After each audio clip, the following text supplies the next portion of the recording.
네, 오늘 주일 오후 설교는 주님의 약속을 기다리는 믿음이라는 제목으로 베드로후서 3장 9절에서 14절까지 말씀을 살펴보도록 하겠습니다.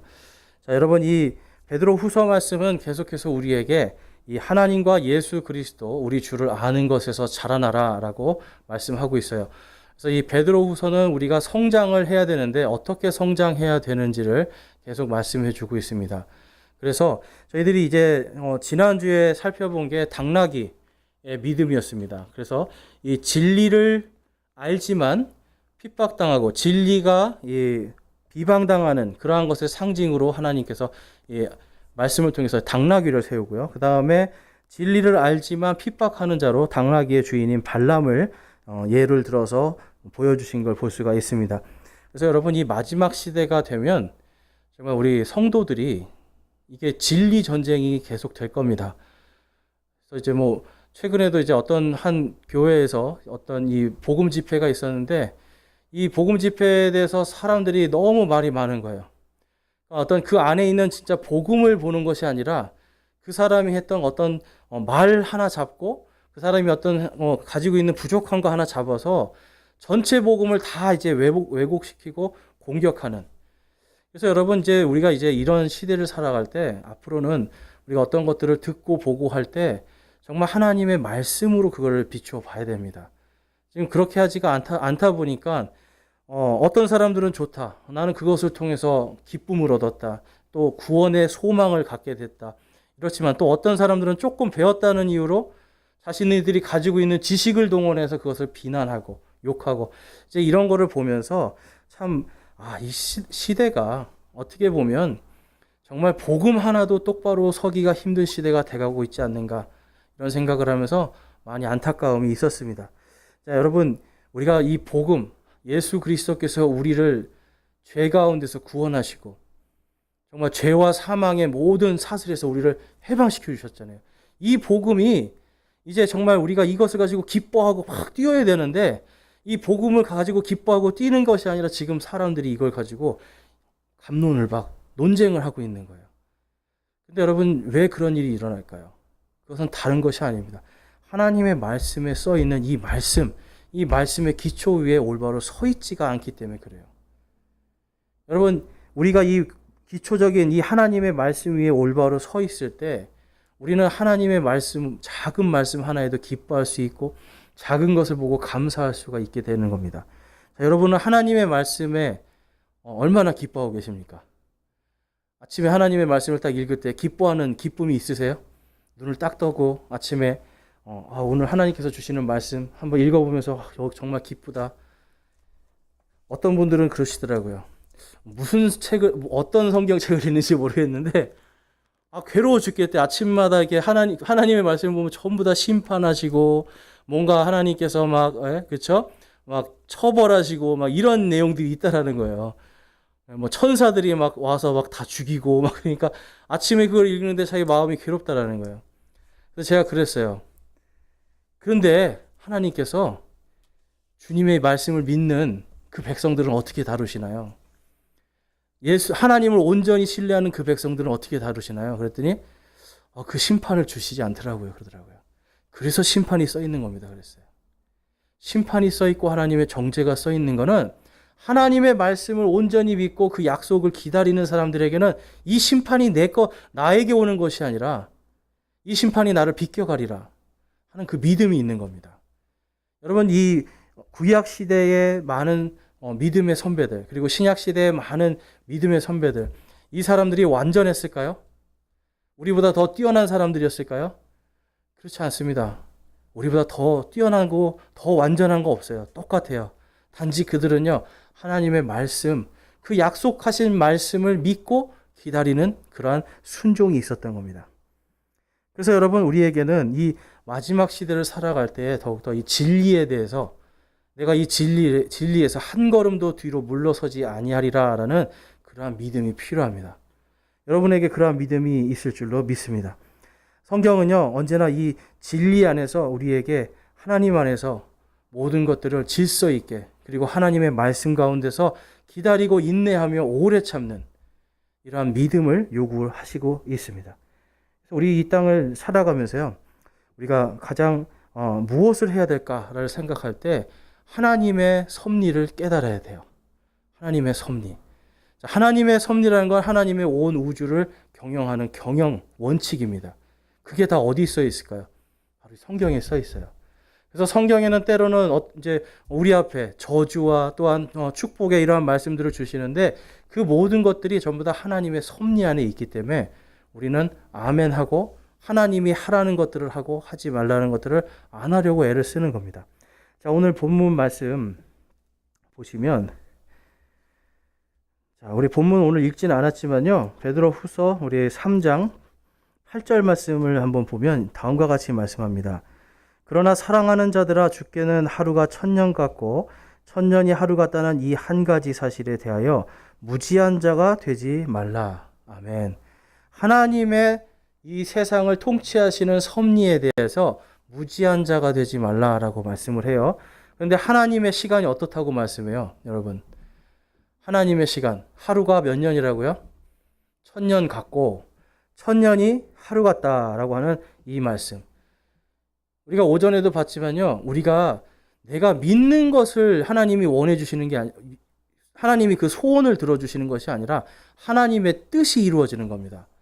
그러니까 하나님의 이 섭리와 하나님의 시간 속에서 우리가 내 소원, 내가 원하는 때, 내가 원하는 장소, 이거를 하나님께 구하는 것이 아니라 하나님의 이 엄청난 통치식 기간 속에서 하나님의 뜻이 이루어지길 기다리는 거예요. 자, 여러분, 우리가 몇 년 삽니까? 보통 우리가 요즘에는 90세까지 뭐 산다고 그러잖아요. 그리고 뭐 100세도 이제 바라보는데, 그래봤자 하나님의 시간 안에서는요, 100년도 사실 하나님의 시간에서 몇 분밖에 되지 않는 거예요. 하루가 1000년이라고 하잖아요. 하루가 1000년. 그러니까 우리는 막 조급해서 너무나 바쁘잖아요. 뭔가 빨리빨리 이루고 빨리빨리 소원을 들어주고 이런 걸 원하는데, 하나님은 이 하루가 1000년 같은 이 하나님의 시간 속에서 우리의 모든 것들을 처음부터 끝까지 다 아시기 때문에 가장 하나님이 원하시는 뜻을 우리 삶 속에서 이루시는 겁니다. 그래서 여러분, 시편 말씀에 가니까요, 이제 오늘 이 말씀에 대한 말씀이 이제 이 시편 90편 말씀을 근거로 해서 사도 베드로가 말씀하고 있었던 겁니다. 시편 90편 2절에서 4절 말씀에 가니까, 산들이 생기기 전 혹은 주께서 땅과 세상을 조성하시기 전 곧 영원부터 영원까지 주는 하나님이시니이다. 주께서 사람들을 돌려 멸망에 이르게 하시며 말씀하시기를 사람들의 자녀들아, 너희는 돌아갈지어다 하시오니 주의 눈앞에서는 1000년이 단지 지나간 어제와 같으며 밤의 한 경점과 같나이다. 아멘. 지금 이 시편 90편은요, 모세가 지은 시입니다. 모세가요, 어떤 사람이에요? 하나님의 모든 섭리를 다 봤거든요. 하나님께서 10가지의 재앙으로 그 당시에 가장 강력했던 왕국인 이 이집트를 치시는 걸 보았고요. 그 다음에 홍해 바다를 갈라서 그들을 마른 땅과 같이 건너게 하시는 걸 보았고요. 밤에는 불기둥으로, 낮에는 구름기둥으로 그들을 인도하시고 40년 동안 만나를 먹이시고 먹는 것과 마시는 것과 입는 것에 부족함이 없도록 해주신 그 하나님을 이 모세는 발견했습니다. 그분을 바라보면서 이 모세가 이러한 시를 쓰고 있는 거예요. 그러면서 하나님의 시간은요, 어디서부터 어디까지라고 말씀해요? 영원에서 영원까지. 자, 여러분, 하나님의 시간은요, 영원입니다. 하나님은요, 원래 이 영원이라는 것 속 안에 지금 우리 인간들이 살고 있는 이 시간, 시작과 끝이라고 하는 이 시간을 주신 거예요. 여러분, 시간에는 반드시 시작과 끝이 있습니다. 그런데 하나님은 영원하시죠. 그래서 하나님은요, 시작도 알고 계시고 끝도 알고 계세요. 지구의 이 온 우주의 시작도 알고 계시지만 온 우주의 끝도 알고 계세요. 그러면 여러분과 저의 인생의 시작과 끝을 아실까요? 모르실까요? 당연히 아시죠. 그러니까 이 당연히 아시는데 그 안에서 우리가 하나님의 백성이 되었다라면 하나님은 시작과 끝을 아시기 때문에 이 모든 걸 다 주관해 주시는 거예요. 그래서 성경에 약속된 말씀들을 통해서 우리의 모든 것을 하나씩 하나님의 섭리 가운데 하나님의 뜻을 이루어 주시는 겁니다. 그래서 인간은요, 언제나 하나님 앞에 서면 하나님의 말씀 안에서 시작과 끝을 알 수가 있어요. 예수님께서 뭐라고 하셨습니까? 나는 알파와 오메가요라고 말씀해요. 알파는 시작이고 오메가는 마지막이에요. 예수님께서 우리가 예수님 안에 들어가서 하나님의 말씀을 묵상할 때 뭘 알 수 있는 겁니까? 알파와 오메가를 압니다. 여러분 성경에 시작과 끝이 있습니까? 없습니까? 이 성경에.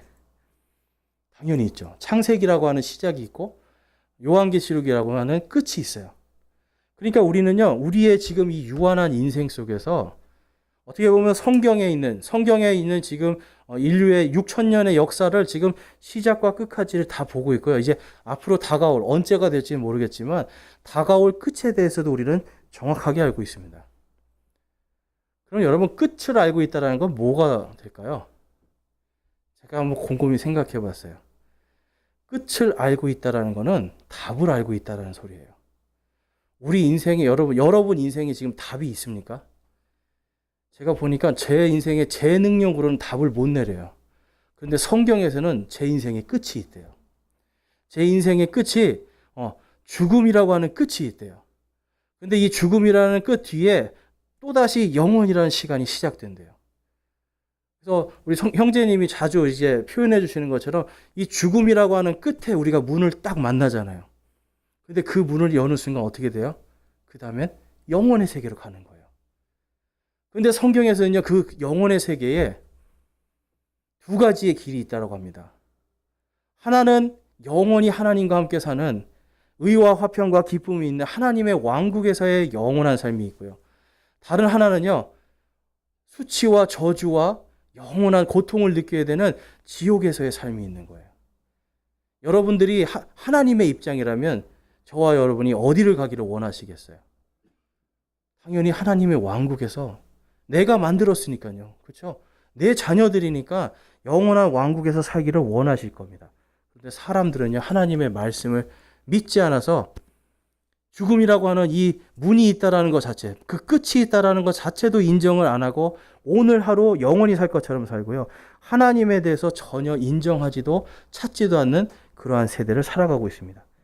모세는요, 또 저 재미있는 게 여기에서 뭘 이야기하냐면 하나님의 시간이요, 이제 하루가 1000년 같은 것과 함께 밤의 한 경점이라고 얘기를 해요. 밤의 한 경점.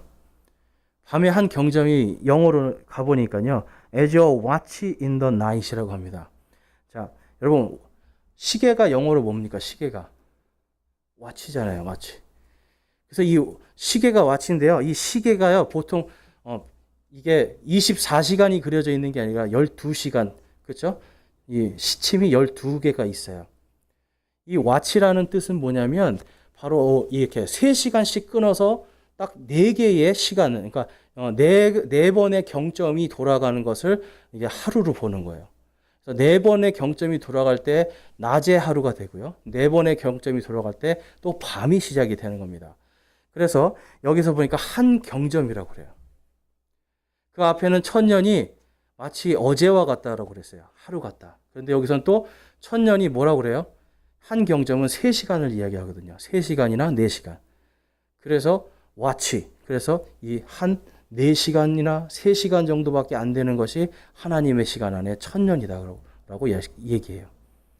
그러니까 저와 여러분의 시간이요, 하나님의 이 타임 안에서는 1분 정도도 되지 않는 거예요. 사실은 이 3시간이라고 친다면. 그래서 이 짧은 인생 속에 하나님 안에서는 우리가 1분 정도, 뭐 길어야 1시간 정도밖에 안 하는 이 인생 속에서 우리가 어떻게 살아야 되겠습니까? 9절 말씀에 보니까 주께서는 자신의 약속에 대해 어떤 사람들이 더디다고 생각하는 것 같이 더디지 아니하시며 오직 우리를 향하여 오래 참으사 아무도 멸망하지 않고 모두 회개에 이르기를 원하시느니라. 아멘. 하나님이 원하시는 것은 우리 이 짧은 인생 속에 구원받기를 원하시는 거예요. 아무도 멸망받지 않기를 원하시는 거예요. 그러면서 뭘 기다리라는 겁니까? 하나님께서 더디 오시지 않고 하나님의 말씀대로 우리가 모두 멸망하지 않는 그것을 소망하면서 하나님의 때를 기다리라라고 말씀을 합니다. 그래서 여러분, 우리는 이 땅을 살아갈 때에 하나님을 기다리는, 이 하나님의 약속들을 기다리는 믿음으로 살아가는 겁니다. 여러분, 예수님 다시 오시기 소망하세요? 그거는 왜 소망을 합니까? 성경에서 약속하셨잖아요. 다시 오신다고. 다시 오신다고 하신 그 약속을 우리가 믿고 소망을 하는 거예요. 우리의 믿음은요, 어떤 사람은 그래요. 예수님이 오신 거를 믿는데요. 어떤 사람은요, 예수님을 오시는 거는 믿지만 또 십자가를 믿지 않는 분들이 있어요. 또 어떤 사람들은 예수님이 오시고 십자가에서 달려 죽으시고 부활하신 거는 믿어요. 그런데 다시 오는 걸 믿지 않는데요. 여러분들은 어떤 예수님을 믿으세요? 오신 예수님, 십자가에 달려 죽으시고 부활하신 예수님, 그리고 다시 오실 예수님을 믿으십니까? 우리가 믿는 믿음, 바로 이거 다 하나님의 약속을 믿는 거예요. 자, 에베소서 1장 8절에서 10절 말씀에 가니까 다음과 같이 말씀합니다. 그 은혜 안에서 그분께서 우리에게 모든 지혜와 분별을 넘치게 하사 친히 자신 속에서 작정하신 자신의 크신 기쁨을 따라 자신의 뜻의 신비를 우리에게 알려주셨으니 이것은 충만한 때의 경륜 안에서 친히 모든 것, 즉 하늘에 있는 것들과 땅에 있는 것들을 그리스도 안에서 곧 그분 안에서 다 함께 하나로 모으려 하심이라. 아멘. 여기서 지금 하나님의 경륜, 즉 하나님의 경영에 대해서 말씀을 하는데요. 이미 여기 2절 말씀에 보니까 자신의 뜻의 신비를 우리에게 알려주셨으니라고 그래요. 어떻게 알려주셨을까요, 여러분? 바로 약속들로 알려주시는 거예요. 그리고 그 약속들을 기록해서 이게 수천 년 동안 이 말씀을 읽는 모든 사람들은 하나님의 약속의 그 신비한 모든 것들을 알 수 있는 지혜와 분별력을 주셨다라고 말씀을 하고 있습니다. 그래서 모든 것이 여러분 충만한 때라고 말씀해요. 성경에 보니까요, 이 충만한 때에 대한 예들이 전부 다 죄악이 충만할 때입니다. 죄악이 충만할 때 그때 하나님께서 오시는 거예요. 죄악이 충만할 때 예수님께서 오셔서 이 땅에서 십자가에 달려 죽으신 것과 같이 죄악이 이제 충만하고 이 땅에 진리가 비방을 받고 그 누구도 진리를 알 수 없는 그러한 깜깜한 어둠이 되기 전에 바로 충만한 때에 그때에 예수님께서 다시 오십니다. 다시 오실 때 보니까 그분 안에서 다 함께 하나로 모으려 하심이라. 아멘. 여러분, 이 하나로 모으려 하신다라는 게 뭡니까? 이게 바로 부활을 말씀하고 있는 거예요. 사람이 오늘 죽으면요, 우리의 영과 혼은 어디로 갑니까, 여러분? 우리의 영과 혼은 예수 그리스도를 믿고 구원받은 사람들은 천국으로 가고요. 구원받지 못한 사람들의 영과 혼은 갈 곳이 없으니까 죽음의 끝에서 지옥으로 갑니다. 그런데 예수님께서 오실 때 성경에 보니까 우리 구원받은 모든 성도들이 잠자는 자들의 첫 열매와 같이 다 부활하여 일어날 거라고 말씀해요. 근데 여러분, 그동안에 우리의 몸은 다 어디로 가 있을까요? 제가 늘 말씀드리지만 우리는요, 결국 우리의 인생은, 이 육체는요, 예수님이 오시기 전까지는 전부 다 벌레밥들이에요.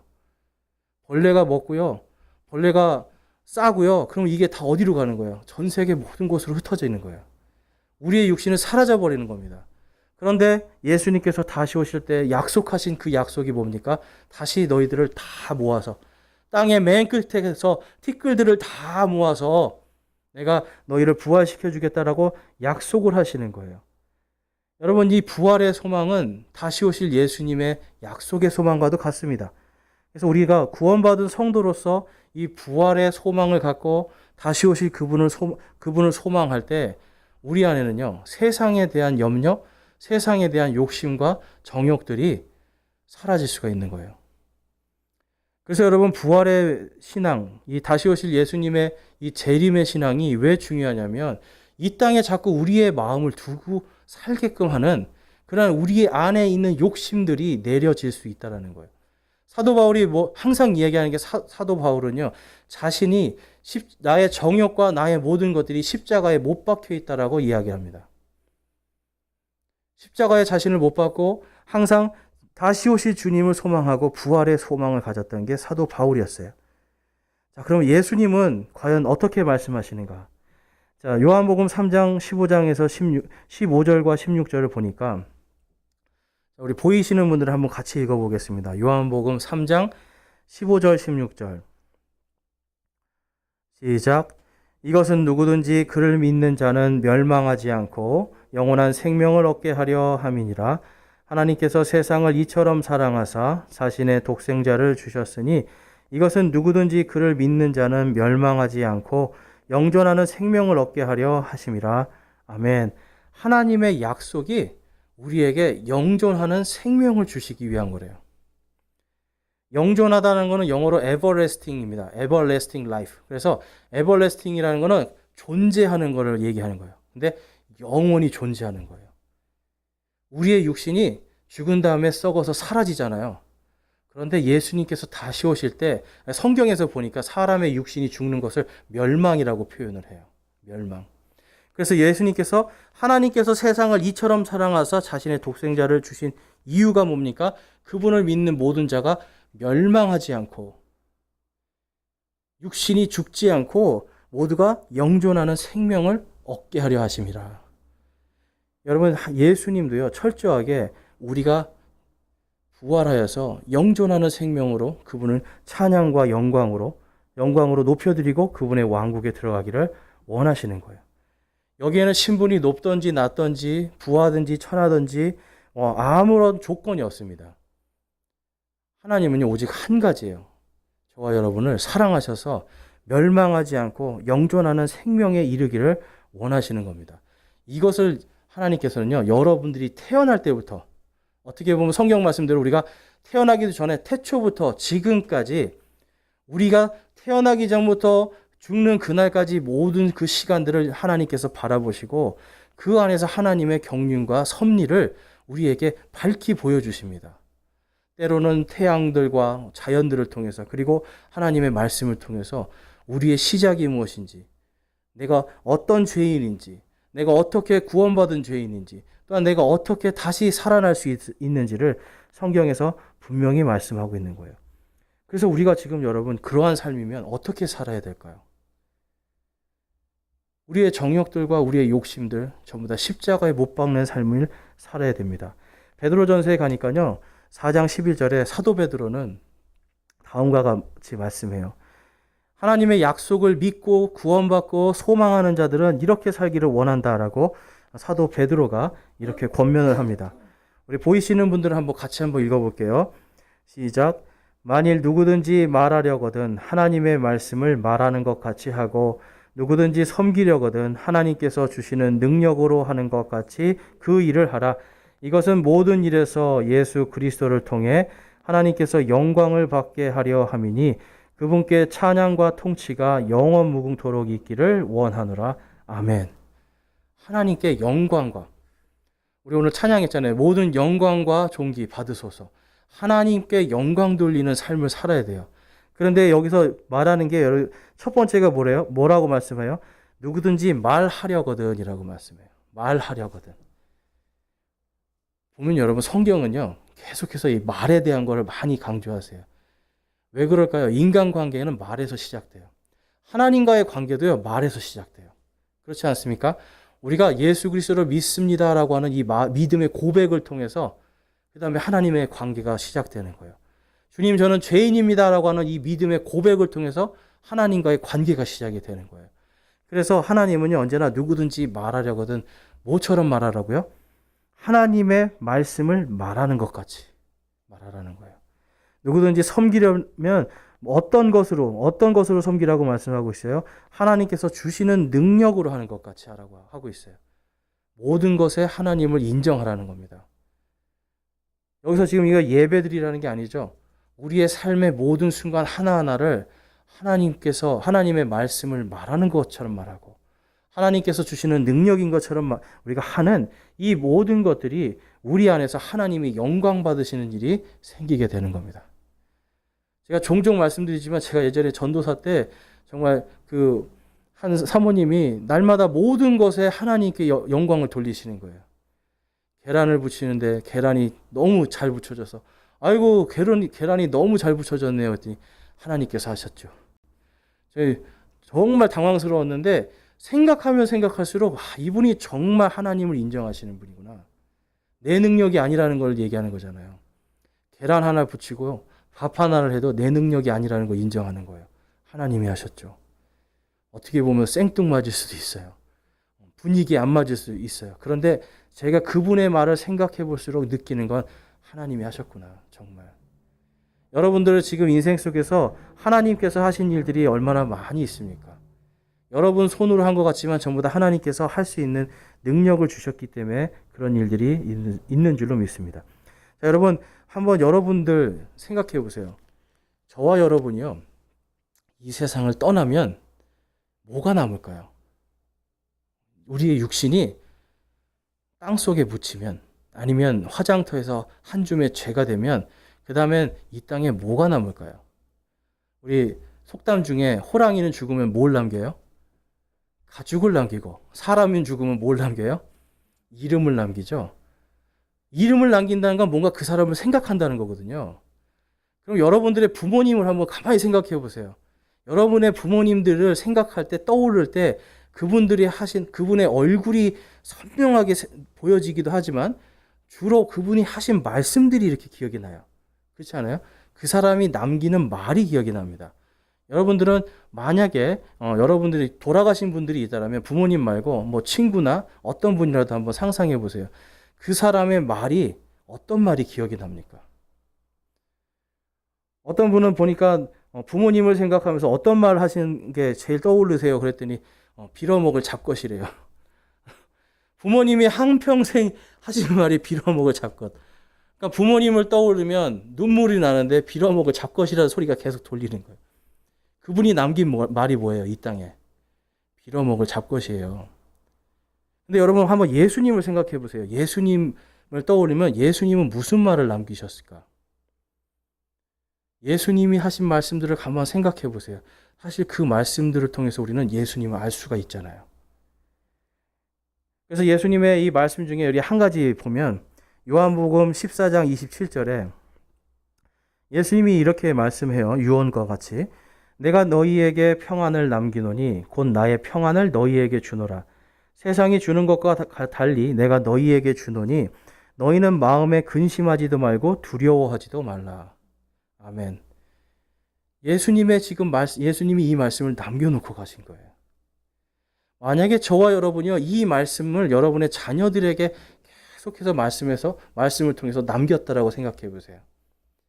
여러분, 우리의 이 말이 내가 정말 이 마지막에 인생의 끝에 죽음이라고 하는 그 문 앞에 섰을 때 내가 이 땅에 어떤 말을 남겨야 될까라는 생각을 한다면 여러분 무슨 말씀을 남기고 싶으세요? 자녀들이 나를 생각할 때 우리 엄마는 무슨 말씀을 하셨지? 그런데 빌어먹을 잡것이면 이거 안 되는 거잖아요. 예수님이 하신 말씀 평안을 내가 너희에게 주노라. 평안을 내가 너희에게 남기노라 하는 예수님의 말씀을 계속 전했다라고 생각해 보세요. 한평생 죽을 때까지 자녀들에게, 여러분 세상 다른 사람들도 아니에요. 자녀들에게 정말 하나님의 말씀을 하는 것 같이 내가 그 하나님의 말씀을 그들의 삶 속에 남겼다라면 그러면 그 아이들은요 하나님의 말씀으로 자라납니다. 그래서 하나님은요 언제나 우리에게 이 땅에서 살아갈 때 하나님의 말씀을 하는 것처럼 살기를 원하시는 거예요. 그럴 때 하나님의 말씀의 경륜, 하나님의 말씀의 약속하신 말씀의 능력이 나타나는 겁니다. 그래서 여러분 우리 그리스도인들은요 오늘 본문 말씀의 10절에 보니까 하나님의 경륜에 대해서 또 이렇게 말씀을 해요. 그러나 주의 날이 밤에 도둑같이 오리니 그날에는 하늘들이 큰 소리와 함께 사라지고 원소들이 뜨거운 열에 녹으며 땅과 그 안에 있는 일들도 태워지리라. 땅과 그 안에 있는 일들도 태워진대요. 마지막 때가 되면 여러분 어떻게 된다는 거예요? 원소가 사라진다는 건 모든 게 다 사라진다는 겁니다. 그냥 남김없이 모든 게 다 사라진다는 거예요. 근데 그 주의 날이 도둑과 같이 들어오는데요. 우리는 이 하나님의 말씀을 통해서 그 날이 있다라는 거를, 그 날이 약속되어 있다라는 걸 우리는 분명히 알고 있는 거예요. 11절 말씀에 보니까 그런즉 이 모든 것이 해체될진데 너희가 어떤 사람이 되어야 마땅하겠느냐? 모든 거룩한 행실 속에서 하나님을 따르는 가운데라고 말씀을 해요. 너희가 이 모든 것이 끝날 것을 다 아는데 그럼 이제 어떻게 살아야 되겠느냐라고 말씀하는데 어떻게 살으라고 말씀해요? 모든 거룩한 행실 속에서라고 말씀합니다. 여기서 이 거룩한 행실은요, 홀리 컨버세이션이라고 그래요. 홀리 컨버세이션. 컨버세이션은 대화를 이야기하는 겁니다. 대화. 거룩한 대화들, 그리고 거룩한 삶 속의 관계들을 이야기하는 거예요. 그래서 성령의 열매, 성령 안에서 하나님의 진리 안에서 말하고 하나님이 주시는 능력인 것처럼 섬기는, 바로 이것이 홀리 컨버세이션이에요. 그래서 거룩한 행실로 우리가 살아가면 그 안에서 하나님의 영광이 나타납니다. 자, 갈라디아서 5장 22절과 23절에 그러나 성령의 열매는 사랑과 기쁨과 화평과 오래 참음과 부드러움과 선함과 믿음과 온유와 절제니 이 같은 것을 대적할 법이 없느니라 라고 말씀해요. 대적할 법이 없다라고 말씀을 합니다. 대적할 법이 없느니라. 이것이 가장 중요하다는 겁니다. 우리의 삶의 우리 컨버세이션, 인생의 관계 속에서 성령의 열매를 맺으라는 거예요. 근데 여러분 이게 왜 맺어야 될까요? 이제 주님의 날이 가까이 오고 있다라고 하는 그 약속을 믿기 때문에 그래요. 대부분 인생 속에서 관계가 깨지는 거는 내 욕심이 들어갈 때 깨지게 됩니다.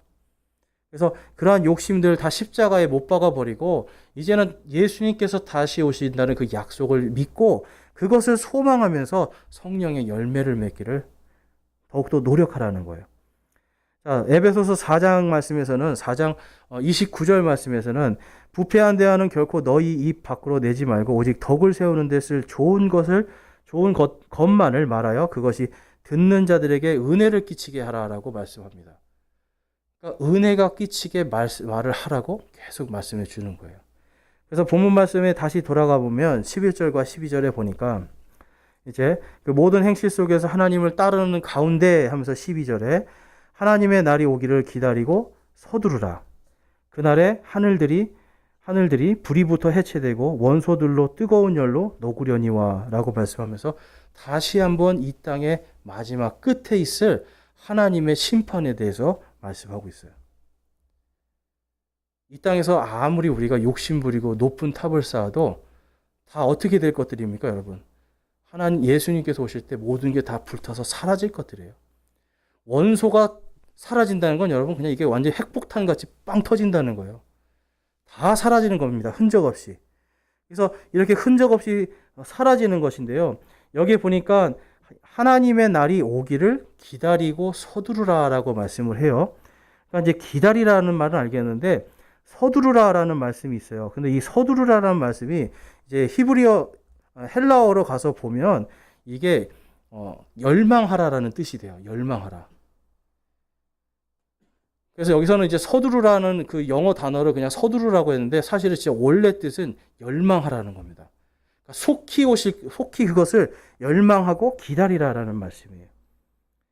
그래서 다시 본문 말씀에 가보니까 이제 속히 오시기를 기다리고 서두르는 사람들에게 이제 13절 말씀에 그럼에도 불구하고 우리는 그분의 약속에 따라 의가 거하는 새 하늘들과 새 땅을 기다리는 도다. 우리 14절 말씀 같이 한번 읽어보겠습니다. 시작. 그러므로 사랑하는 자들아 너희가 이런 것들을 기다리라니 점도 없고 흠도 없이 화평 중에 그분께 발견되기를 힘쓰라. 아멘. 주님이 오실 때까지 저와 여러분이 해야 되는 몫이 있어요. 거룩한 행실들 가운데서 이제 우리가 그분께서 오시기를 기대하고 열망하면서 그 다음에 어떤 사람이 되라는 말씀이에요. 너희가 이러한 것들을 기다리라니 점도 없고 흠도 없이 화평 중에 그분께 발견되기를 힘쓰라 라고 말씀합니다. 저와 여러분의 안에 얼마나 많은 점들이 있습니까? 그렇죠? 성경에서 말하는 점과 흠은 죄악들을 이야기하는 겁니다. 죄와 연약함들이에요. 그런데 이 죄와 연약함들 우리가 하나님의 말씀 속에서 이러한 것들이 없이 드러나도록 우리가 노력하는 것, 그것이 이 땅을 살아갈 때 성도들이 가져야 될 의무예요. 많은 사람들이 구원받았을까 나 이제 됐다라고 생각합니다. 또 어떤 사람들은 구원을 받기 위해서 뭔가를 열심히 하라고 합니다. 여러분 그게 아니라 정말 우리가 예수 그리스도를 위해서 구원받았다라면 그 다음에 구원받은 자로서 그분이 다시 오시기를 우리가 기대하고 열망하면서 거룩한 행실 가운데서 점도 없이 흠도 없이 사는 그러한 주님의 자녀들로 드러나기를 열심을 다해야 되는 겁니다. 그러려면 여러분 우리가 주님의 말씀을 온전히 믿고 기다려야 돼요. 오늘 내가 예수님을 믿는데 왜 이렇게 나한테 괴로운 일들, 고통이 너무 많아서 나 도저히 이거 예수님 왜 믿는지 모르겠어 하는 사람들이 많이 있습니다. 여기 앉아 계신 분들은 그런 분들이 없겠지만 그런 분들에게 지금 그러한 성도들에게 사도 베드로는요. 그분이 더디 오신다라고 그분이 더디어 오신다고 너희들이 그걸 가지고 불평하지 말라는 거예요. 다 하나님의 때 안에서 영원에서 영원까지 존재하시고 처음이요 끝이신 그분이 모든 것을 주관하기 때문에 그분께 맡기고 그 다음에 우리가 해야 될 것은 거룩한 행실들로서 점도 없이 흠도 없이 이 땅을 예수님과 함께 살아가는 그러한 인생들이 되어야 된다라고 말씀하고 있습니다. 이 사도 베드로는 이 베드로 후서가요, 그의 유언장이에요, 여러분. 베드로 후서는 베드로 사도가 죽기 전에 쓴 책입니다. 그래서 이 죽기 전에 성도들에게 권면을 하는 거예요. 그래서 이 베드로 후서 3장 이 끝에 다음과 같이 아멘으로 권면을 합니다. 베드로 후서 3장 우리 17절과 18절 말씀을 보면 우리 같이 한번 읽어보겠습니다. 베드로의 권면이지만 또한 예수님께서 우리에게 원하시는 주님께서 우리에게 원하시는 권면이다라고 생각하고 우리 한번 같이 읽어보겠습니다. 시작. 그러므로 사랑하는 자들아 너희가 이것들을 미리 알았은즉 저 사악한 자의 오류에 이끌려 너희도 너희 자신의 굳건함에서 떨어지지 아니하도록 주의하라. 오직 은혜 안에서 자라고 우리 주 곧 구원자 예수 그리스도를 아는 것에서 자라라. 그분께 영광이 이제와 영원토록 있기를 원하노라. 아멘. 하나님께서 우리에게 원하시는 것은 그분의 영광이 이제부터 영원토록 우리 안에 있기를 원하십니다. 저와 여러분이요, 오늘 이 말씀 속에서 정말 하루가 천년 같고요. 우리의 인생은 정말 하나님의 시간 안에서 정말 짧은 순간인데 이 짧은 순간을 우리가 어떻게 살아가야 될까? 바로 거룩한 행실과 점도 없고 흠도 없는 하나님 앞에 거룩한 모습으로 살기를 힘써야 됩니다. 그것은 주님이 다시 오신다고 하는 그 약속을 믿고 기다리고 열망하는 믿음에서 나오는 거예요. 저와 여러분이 다시 오실 주님을 소망하십니까? 그렇다면 그 약속을 믿고 저와 여러분이 이제부터 이번 한 주간 살아갈 때에 정말 점도 없고 흠도 없는 주님의 백성으로 드러나기를 갈망하며 기도하는 저와 여러분이 되시기를 주님의 이름으로 축원합니다.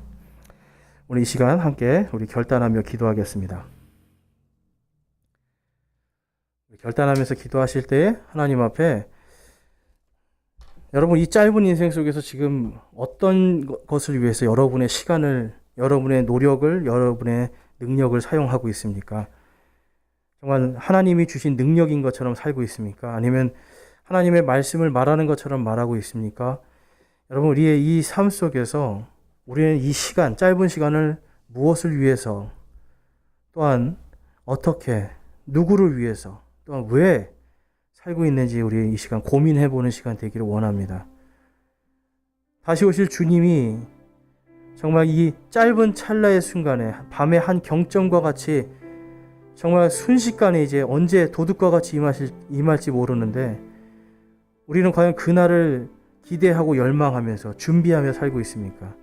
이 시간 우리 결단하기 원합니다. 주님, 제가 주님의 다시 오심을 다시 한번 믿고 소망하면서 이 땅의 것들을 내가 이 땅에 있는 것들을 갈망하고 소망하고 내가 원하는 소원이 성취되기를 기다리는 것이 아니라 다시 오실 주님의 그 모든 약속을 기다리고 열망하기를 그러한 삶으로 살기를 결단합니다라고 결단하시기 원하고요.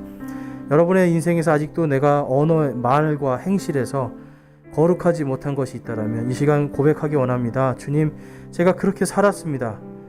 그러나 이제는 정말 내일 오실지 언제 오실지 모르는 그러나 속히 오실 그분을 바라보면서 나의 욕심과 정욕들 모두 십자가에 못 박고 거룩한 삶을 살기를 결단하고 소망합니다라고 기도하기 원합니다. 우리 함께 결단하며 기도하겠습니다.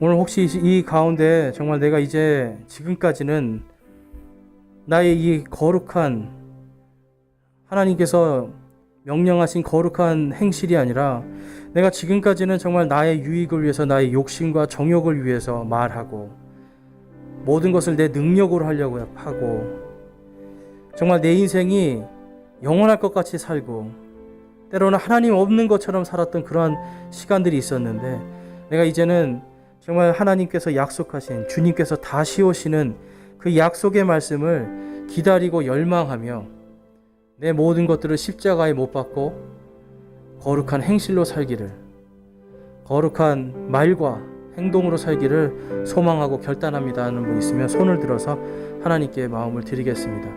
하나님께서 말씀하시는 것 같이 말을 하고, 또한 주님이 주시는 능력으로 일하는 것처럼 섬기는 그러한 사람이 되기를 소망합니다. 결단합니다 하시는 분 손을 들어서 하나님께 마음을 드리겠습니다. 감사합니다. 손 내려주시고, 내가 지금까지 그렇게 살지 못한 것들 회개합니다 라고 여러분 계속 기도하시기 원하고요. 정말 주님 안에서 다시 오실 예수님 기다리고 소망하고 열망하며 이 땅의 짧은 우리의 인생 속에 거룩한 행실, 점도 없고 흠도 없는 그러한 주님의 백성으로 드러나기를 주님의 이름으로 축원합니다.